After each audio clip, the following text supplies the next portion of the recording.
Welcome to another episode of I Can Do That. I'm David Lyle. Today we're talking drills and impact drivers and everything in between. The first thing I want to talk about is what you're going to encounter when you get to the store and you're trying to make a decision on what you should buy. To get started, we're going to talk about the different brands you might encounter. I have a set of the orange ones, which is the rigid line from Home Depot. But I have a few other brands here just to show you what's going on. We have some Festool, which is the dark blue and green, and then Bosch and DeWalt. There's Makita and Milwaukee. There's all kinds of brands there. But they share common traits that we can kind of break down to help you make a good decision.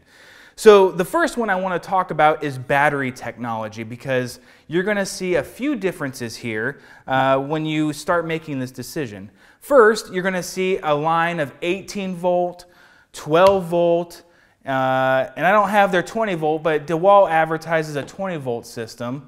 And this is what you're going to see in the big box stores. So the difference here is the voltage. But the curious thing is that it's not actually different. So almost all of the lines, unless they're the smaller 12 volt stuff, like these two, are the exact same.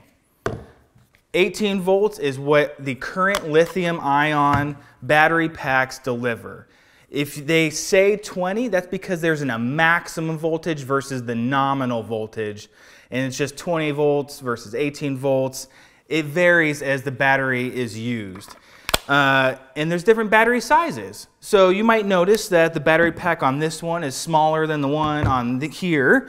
And that's because this is a 2 amp hour battery, which means it has one row of 5 cells inside of there. And this is a 4 amp, which means it has 2 rows of 5 batteries within here that are wired together. Allow me to explain what an amp hour is. If you were to run an electric motor at 1 amp for 1 hour, that would be 1 amp hour. Now drills hardly last more than, well, they don't last 4 hours, and they don't necessarily last 2 hours continuously running. You have to think about how long it's running versus how long you're using it. But that's kind of like the standard unit that they're measured in.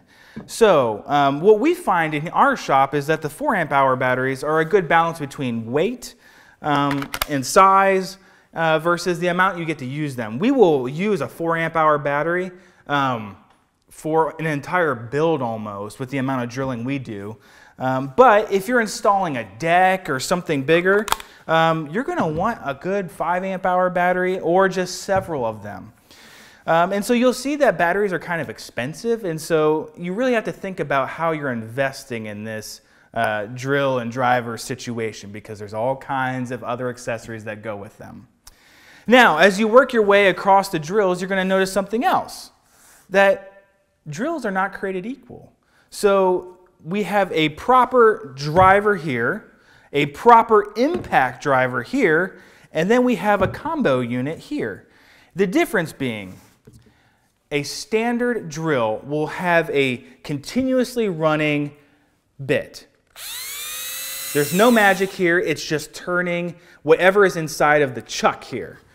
An impact driver is a little different. When it senses load, it adds an impact to this rotation. So it rotates the same, but you'll also notice that it will start to pulsate and drive into the bit as well. And then if you have a unit like this, which is what I use at home, because you get the best of both worlds, you'll notice this switch here takes you from a standard bit to a screw and then to a hammer function. And so you kind of can switch between the three.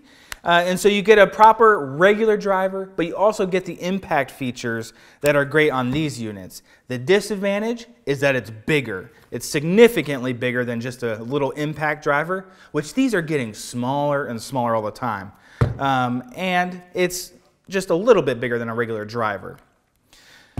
The next thing you'll notice is that they have different kinds of chucks here. And so as you think about what you want from a drill and a driver, you need to think about what you have on hand. If you want to invest in some of the impact bits, you'll need to do that, because an impact driver has a chuck with a hex head.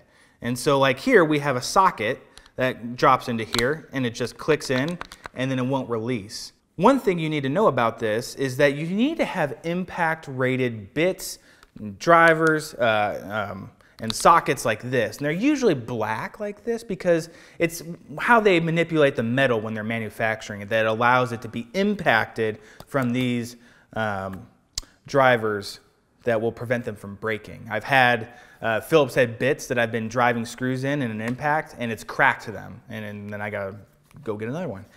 So you want to look out for that.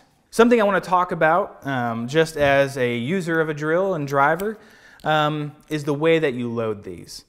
Now, there's a way that you're supposed to do it, and there's a way that most people do it. Most people will use the forward and reverse toggle here to quickly load drills and bits and drivers here. And so if you put it in forward and it's loose enough with these teeth to load this in, so you can slowly advance the teeth by holding on to this part and advancing the drill in the forward space.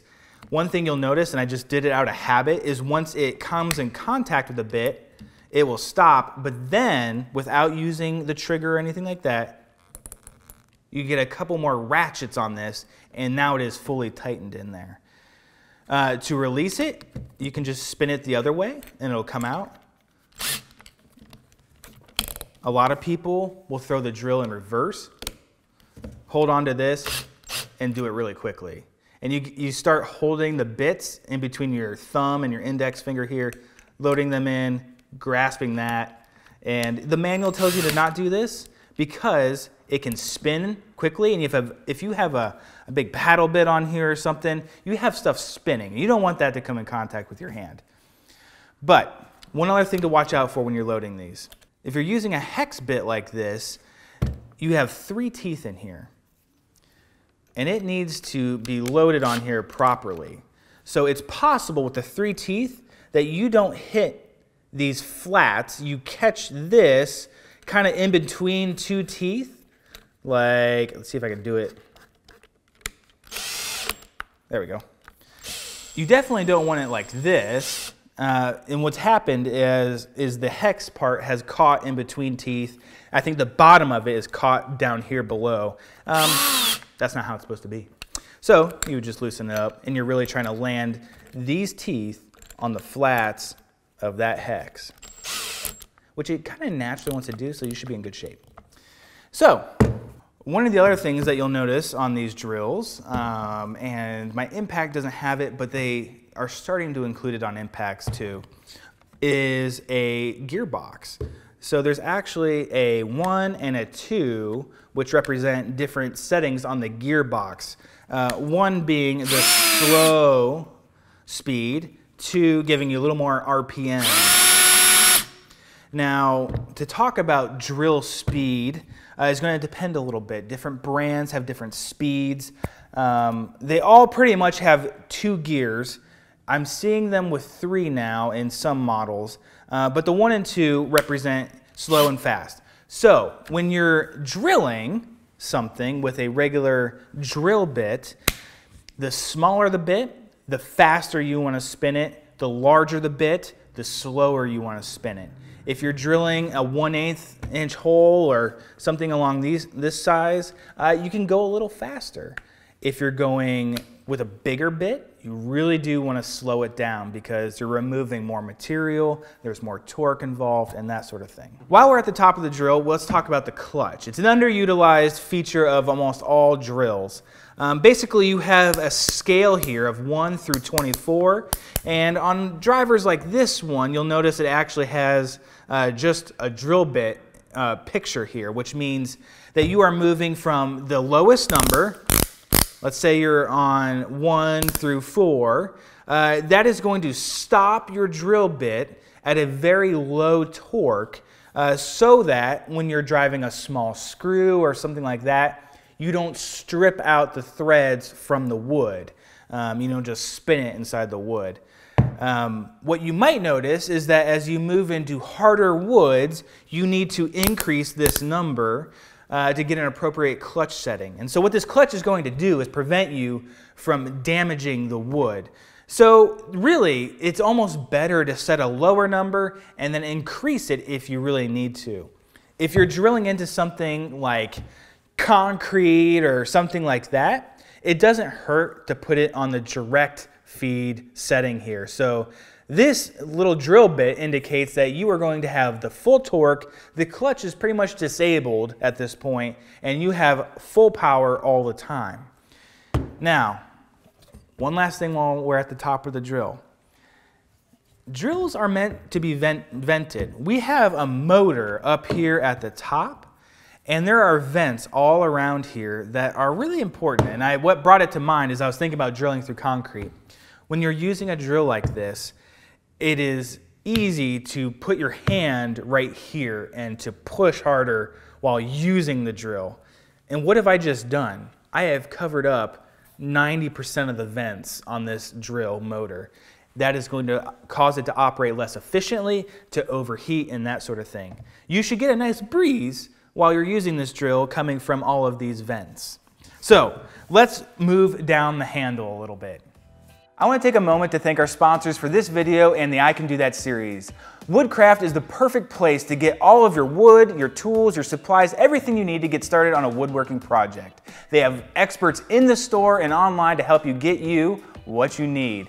Titebond is what we use in this shop. It's great for all of your projects. They have a complete line of woodworking glues for all of your needs.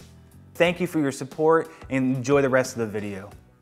One of the standards across all brands is this toggle for forward and reverse. Think about it like this. If you're going to be driving something forward or driving a screw into wood or drilling into wood, you want the bit to turn clockwise. And that setting is when you grab the driver, your index finger is going to close this toggle, push it in, and you'll be ready to go. It'll turn clockwise. To reverse it, your thumb can come up here and push it in, and then you are running counterclockwise and you are ready to reverse the bit or the screw or whatever you're doing. Now, another feature that I didn't really get into when I was talking about batteries, but a lot of these brands will have a little toggle. Some of them start with the trigger. Some of them, like this Rigid, have an extra little button down here. This is for the LED light that is at the base of the driver. Now, it might not seem like a big deal until you're upside down in your laundry room trying to attach a top to a cabinet and you're having all sorts of fun, and this is the only light in your space. So when you toggle that, it will create a light that shines upward towards the bit where you're working. It's really nice. So I think they all pretty much have that. This DeWalt has a fun one where it comes out of the actual chuck. And they all have their little spin on it. This one is out of the base as well. As we move all the way down, you're going to see a battery indicator on this unit. It is actually part of the battery and not the drill itself. So when you push this, you'll notice that this battery is full. And that's a really nice feature. Not all batteries have that. The least expensive versions might not have it. It's a really nice feature, just so you know when you need to head to the charger or if a battery is ready to go. Now, the last thing, form factor. These are all the bigger 18-volt units. I talked earlier briefly about the option of a 12-volt unit. These two are 12-volt, and they're significantly smaller because of the battery array, and it's different in these units. So they integrate the battery into the handle, and you can see that there's only 3 batteries in this array. There's cylinders in there, and it goes into the handle. This one's underneath, but same kind of deal. They are significantly smaller than the biggest units, which is really handy. If you find yourself driving more screws, like in cabinet work or something like that, or you're not using this constantly, or you're just not demanding as much of your drill as someone that might be a home builder or a framer or something like that, this is a really, really good option. They're nice to use. They're a treat after using something huge, and they will probably do just about everything you throw at them with less battery life, with a little less power, and a few of, like the chuck's not going to be as nice. It won't be able to accept as big of bits into it, but again, If you're doing smaller tasks, you don't need that. So I want to touch quickly just on a ballpark of what you might be spending as you look at these different categories of drills and drivers. These little units, like I was just talking about, these are usually under $100 in US currency there. As you step up to the bigger drills and drivers, kind of the mid-tier like this one, you're probably under $150 for this guy. Now, if you get into the combo units that do hammer drilling and that sort of thing, they're probably right under about $200, and that's kind of the main framework there. I think I actually bought this, not this one, but one for myself at home. I think I paid $189 for it. Now, a whole nother category that has come into popularity in the last 5 or so years is the brushless category, which none of these are brushless. I have some at home and I didn't bring them in, but Festool has been brushless for a long time.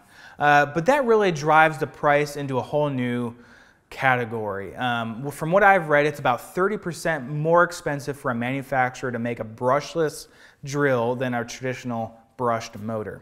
And what we're talking about here is the technology inside the little motor that's in the back of these units. A traditional brushed motor has a different mechanism for transferring power and how it generates the rotation in that motor. The brushless is a newer technology. It reduces friction. They're usually driven by advanced circuitry that allows it to regulate the amount of power it's drawing, where these traditional motors are always on, always at 100%. A brushed motor or a brushless motor will vary that quite a lot, giving you a performance enhancement, allowing it to draw power less aggressively. So you get a better battery life, and so that's a major feature. The warranties are all about the same, but there's no consumable item. When you have a brushed motor, there is a brush that rubs against something in here that will have to be replaced at some point. The brushless motors, they're speculating will last quite a bit longer. So if you're looking to really step up your game with your cordless tools, brushless is a great way to go.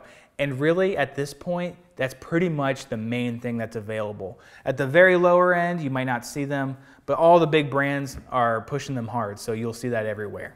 Earlier, I had talked about the clutch, and I just want to demonstrate for you the significance of that with a little 1/2-inch screw and then an 1 3/4 screw. One will require a higher torque setting, and the little one, I really want a low torque setting just so I don't strip it out. And I'll show you what happens when you strip it out. So let's say I start on number 4 on my clutch, and this is just a regular Phillips head. Let's see if we can drive this in on the number 4 setting. And that clutch just slipped to prevent me from over tightening this. And I just want to keep going a little bit to show you. So it's still driving it a little bit. I could probably even bring it down to 3 to really stop it. And there it is. It has completely stopped the bit and prevented me from over tightening that. If I were to crank this up, I'm on 12 now.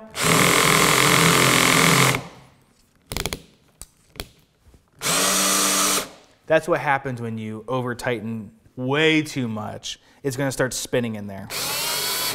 And that screw is just destroyed. If we were to start at the number 4 setting on a larger screw,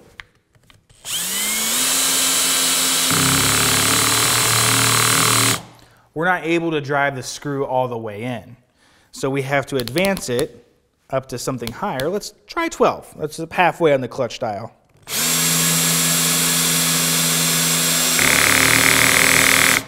And again, it stopped me. And now you will notice that this screw is not fully seated, which is kind of the issue you run into when you're using your clutch. You find this balance between the screw being seated in the wood correctly, where the head is nice and flush, and not overdriving it or underdriving it. You kind of have to find that sweet spot. It might take a little experimentation. One trick is to back the screw out if you are unable to continue driving it in, and then reapproach the final depth with some momentum.